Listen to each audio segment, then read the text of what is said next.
Fresh Mart buzzed with weekend energy, shoppers scanning shelves, kids tugging at parents, cashiers rhythmically beeping through purchases. General Anthony Reynolds, a tall, broad-shouldered black man in his late 50s, moved calmly through the aisles. Dressed in civilian clothes, he carried himself with quiet dignity, every motion precise, deliberate.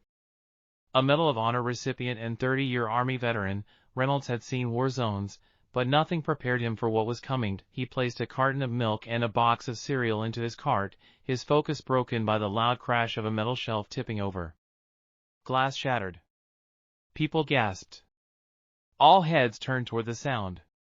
Near the front of the store, a man in plain clothes stood, hand on his hip, eyes sharp and scanning. Everyone stay back. Police business, the man barked. It was Officer Craig Dawson, known around town for his aggressive approach and hair-trigger temper. Though off-duty, the badge clipped to his belt gleamed with misplaced pride. His eyes locked onto Reynolds like a heat-seeking missile. You. Dawson pointed, stepping forward. What are you doing here? Reynolds blinked, confused. Buying groceries, he said calmly. Like everyone else. Dawson sneered.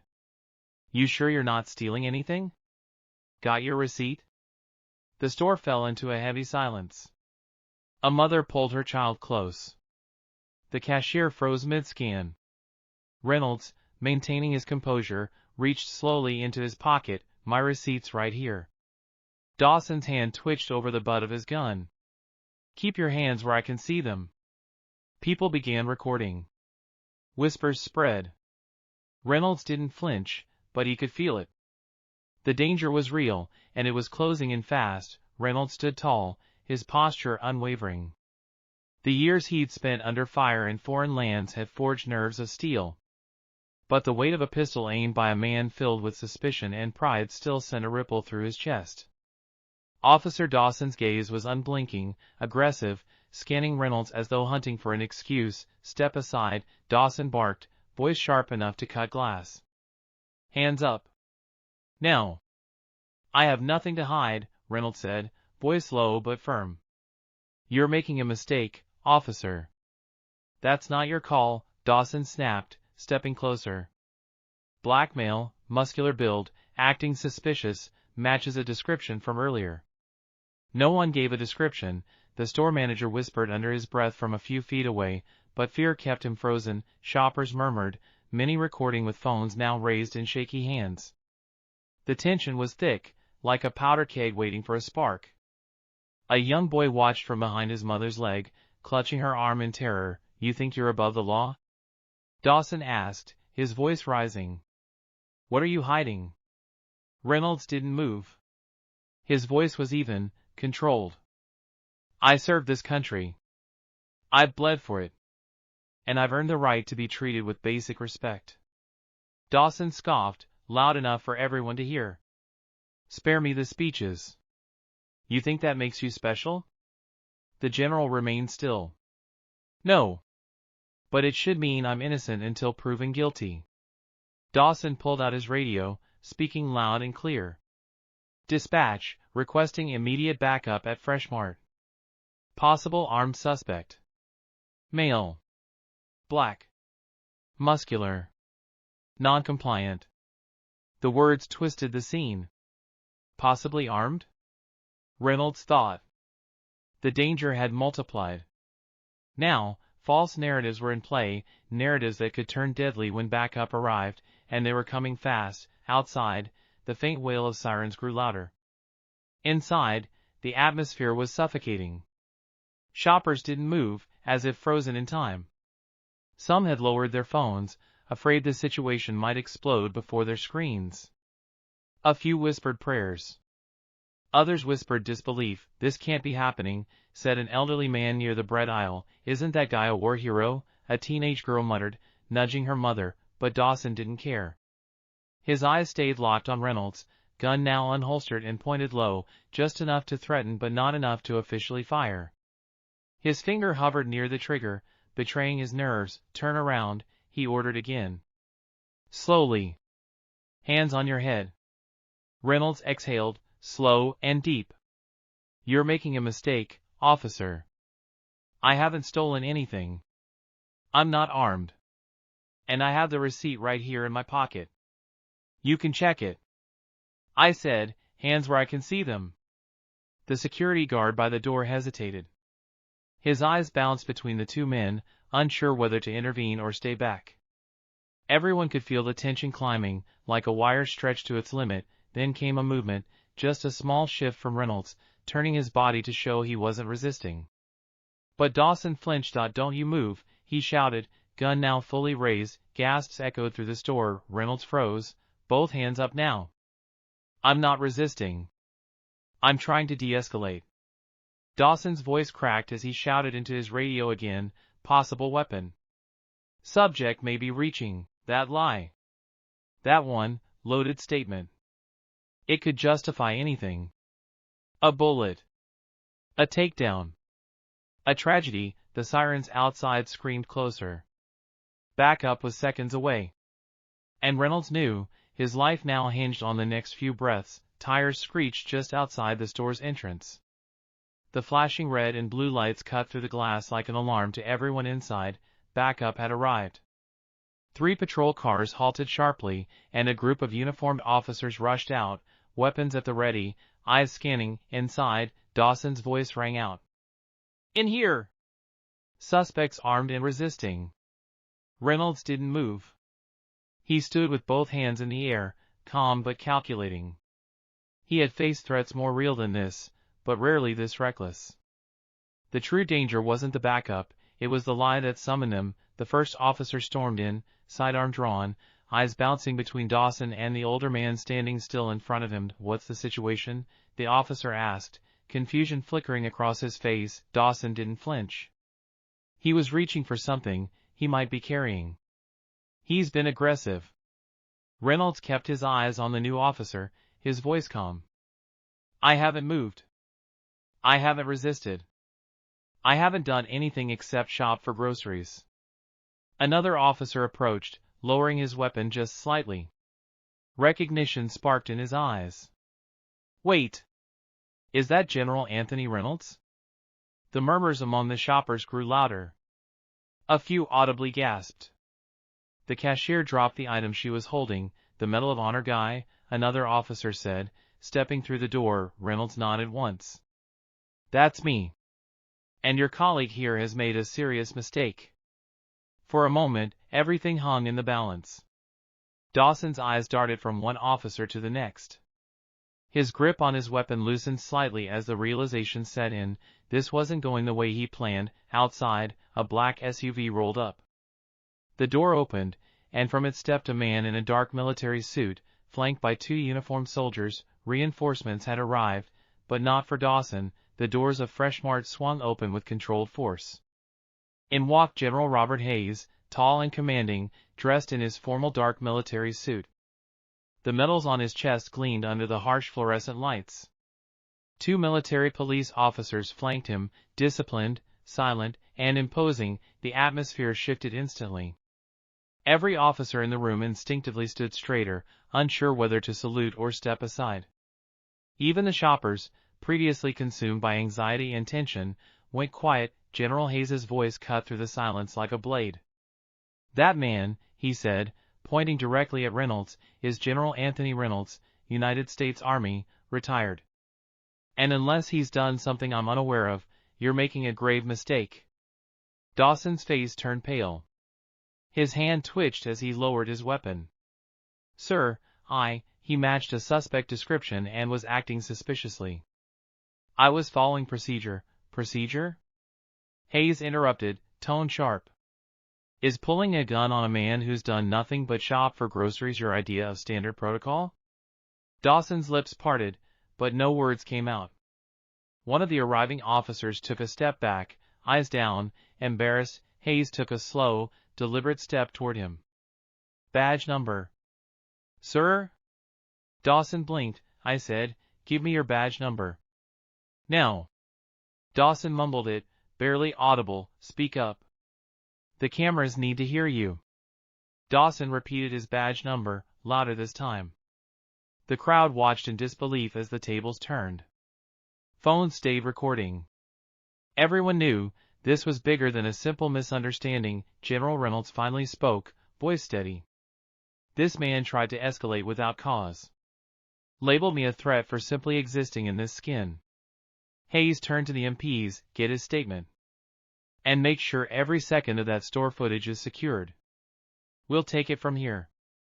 Officer Dawson stood rigid, his face draining of color as the gravity of the situation began to settle in.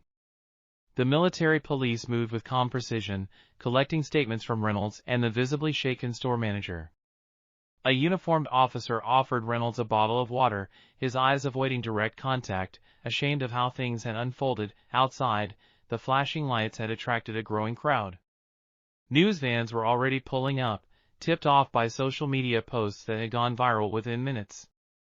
Hashtags were spreading like wildfire, hashtag General Reynolds, hashtag Freshmart Incident, hashtag Racist Cop. Inside, General Hayes faced Dawson squarely. You lied on the radio. You escalated an encounter without probable cause. You endangered civilians. And you threatened a decorated American hero with deadly force. That's not just misconduct, that's criminal negligence.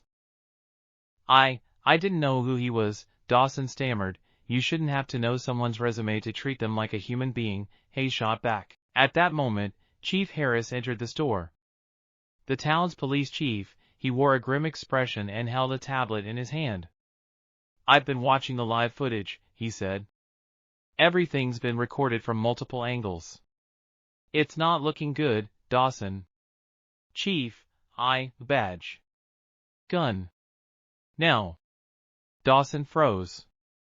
Around him, phones continued recording, capturing every second. You're placing me on leave? He asked, voice cracking. No, Harris said coldly.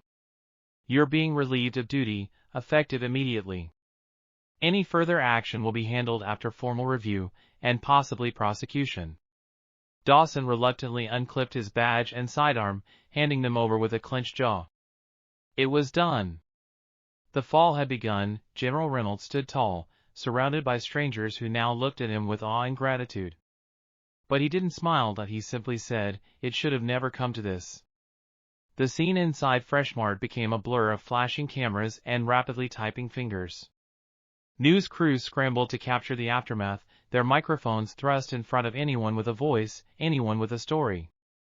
Outside, a crowd had gathered, many holding their phones, watching the drama unfold in real time. In the midst of it all, General Reynolds was whisked away by his military colleagues, escorted to a quieter area by Hayes and the MPs. But the media was relentless. A reporter approached Hayes with a microphone, thrusting it toward him. General Hayes, what can you tell us about the incident? Was this just a case of mistaken identity? Or is there something deeper here? Hayes gave a cold, controlled look at the reporter. What happened here is about more than a simple misunderstanding. It's about accountability. And the idea that any individual, regardless of their background or status, should be treated with respect. The camera panned to Dawson, who was now standing outside with a few other officers, his hands in cuffs. His eyes were red, his posture broken.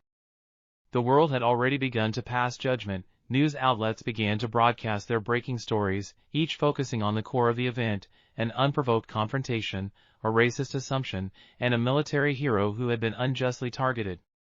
Social media exploded with opinions, many in support of General Reynolds, some questioning the actions of the police, but one thing was clear, Dawson's career was hanging by a thread. The town was already buzzing with whispers. Everyone had seen the footage, and no one was willing to ignore the injustice. As the news spread across television screens, social media platforms, and local radio stations, the story of General Reynolds' mistreatment began to take on a life of its own. Hashtags like hashtag Justice for Reynolds and hashtag End Police Brutality trended nationwide. Online petitions calling for Dawson's termination and for police reform gained thousands of signatures within hours. The public's reaction was swift, raw, and unforgiving. Protests sparked across the country, some outside police stations, others in public squares, demanding justice for those who had suffered at the hands of officers like Dawson. Demonstrators, holding signs with messages such as "No more racist cops" and "Accountability now," filled the streets, their chants reverberating through the AIR.AT Freshmart, the incident became a microcosm of something much bigger. Customers who had once looked away in silence now engaged in conversations about what had transpired. A group of teenagers, whose parents had been in the store, spoke to reporters outside, their voices trembling with indignation. "We can't just stand by and let this happen," one of them said. "This could have been anyone, and it's not right." Meanwhile, Reynolds remained quiet in the face of it all. While the world rallied behind him, the general maintained a level of restraint that spoke volumes. He hadn't come to the store looking for a fight. But now, with the world watching, it was clear, this was a battle for dignity, justice, and accountability. Back in the town's police department, Chief Harris called for an internal review. Dawson's actions were under intense scrutiny, and whispers of his previous behavioral issues began to surface.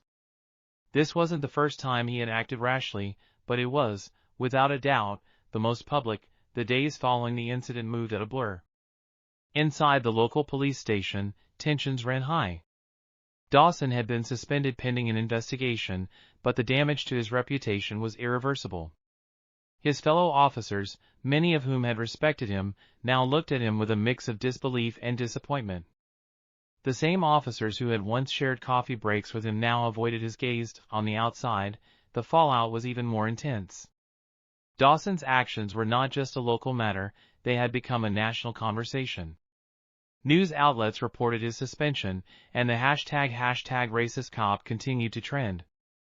Editorials decried his behavior, demanding systemic change in law enforcement. Citizens from all walks of life expressed their outrage, calling for more transparency, better training, and harsher consequences for those who abused their power. The pressure from the public and the media mounted. A week after the incident, Dawson's name was officially removed from the police department's roster. His badge, once a symbol of authority, now carried the weight of shame. Meanwhile, General Reynolds remained focused on the bigger picture.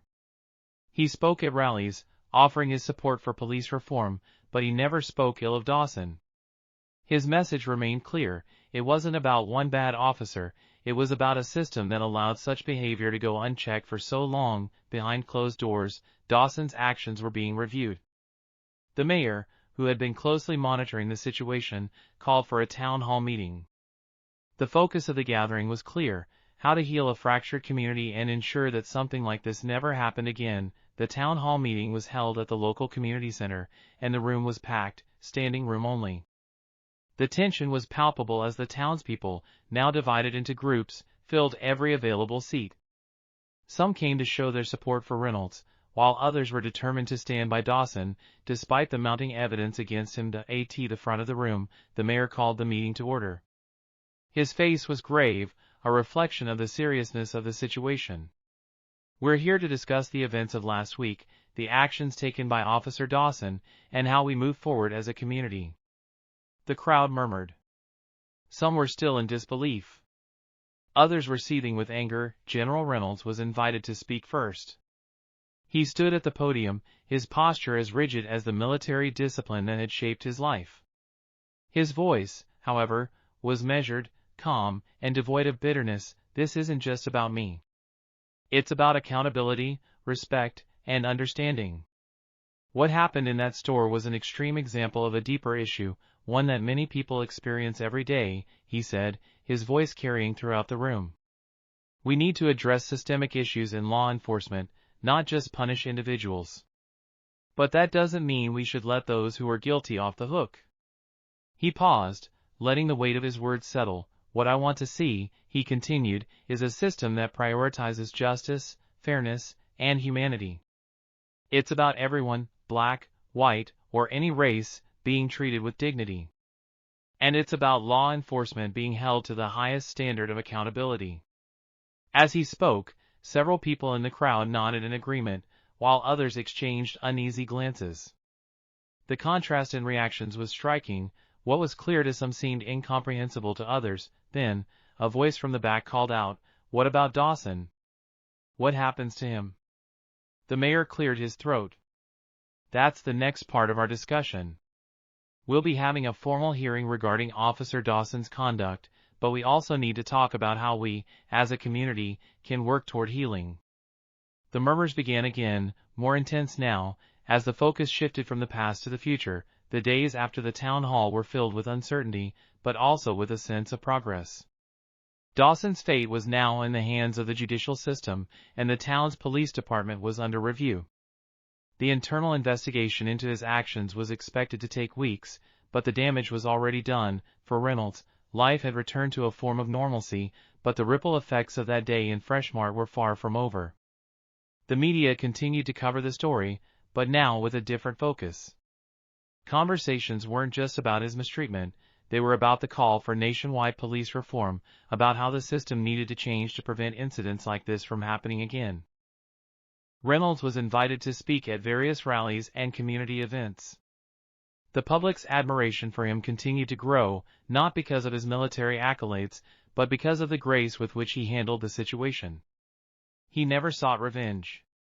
He only sought justice, and he was helping others to understand that justice could be achieved through accountability, not violence. Meanwhile, Dawson's life had become a public spectacle. His social media accounts were flooded with insults, angry messages, and condemnation. He was ostracized by his colleagues in the police force. The local department had placed him on unpaid leave pending the results of the internal investigation. Despite his denial of any wrongdoing, the evidence against him was undeniable, and it was clear that his career as a police officer was all but over. As the weeks passed, the local community slowly began to heal, though the rift caused by Dawson's actions would take much longer to mend. Residents continued to attend the town meetings, pushing for reforms, wanting assurances that such an incident would never occur again. The town itself, once divided by the shocking event, now came together in support of systemic change. Reynolds, however, remained focused on one thing, ensuring that the momentum toward reform didn't fade. He knew the hard part was just beginning. Months passed since the incident at Freshmart, but its impact was still felt in every corner of the community. General Reynolds had become a symbol of resilience, not just for his military service, but for standing up against injustice in the most trying of circumstances. His story had sparked a movement that couldn't be ignored. On the steps of the town's courthouse, Reynolds stood with a group of local activists, leaders, and law enforcement representatives. It was the day of the official press conference, where new policies were being introduced to address police reform in the area. These changes were inspired by the events that had unfolded, and they aimed to foster greater trust between law enforcement and the community. The mayor took the microphone first, speaking about the commitment to improving police training, focusing on cultural sensitivity, and implementing stricter accountability measures for officers. What happened here was a tragic mistake. But we will use this as an opportunity to rebuild, not just our police department, but our community's trust. Then, General Reynolds addressed the crowd. His speech was simple but powerful. "This isn't just about one officer making a bad decision," he began. "This is about a larger issue that has plagued too many communities for too long. We have to hold ourselves, and our systems, to a higher standard. Change doesn't come from a single incident, it comes from the courage to face the truth and take action." As he spoke, the crowd, once divided, seemed to unite in the shared hope for a better future. There were no more murmurs of doubt, no more tension in the air. The momentum was building, and the path toward reform had begun. Dawson, meanwhile, faced his day in court. His hearing was a somber affair, but it was clear that the public had spoken. His actions, once seen as justified by his position, were now widely recognized as a breach of trust and duty. The legal proceedings would take time, but Dawson's life as a police officer had ended, and so had his career. As the press conference concluded, Reynolds turned to leave, his eyes scanning the crowd. He had seen many battles in his life, on foreign soil, in the chaos of war. But this was a different kind of fight. A fight for justice, for dignity, for equality. And it was a fight he was determined to win. With a final glance at the crowd, he whispered to himself, "This is just the beginning. The fight for justice starts with you. Share this story, speak up, and demand change. Together, we can make a difference. Stand for justice. Stand for change."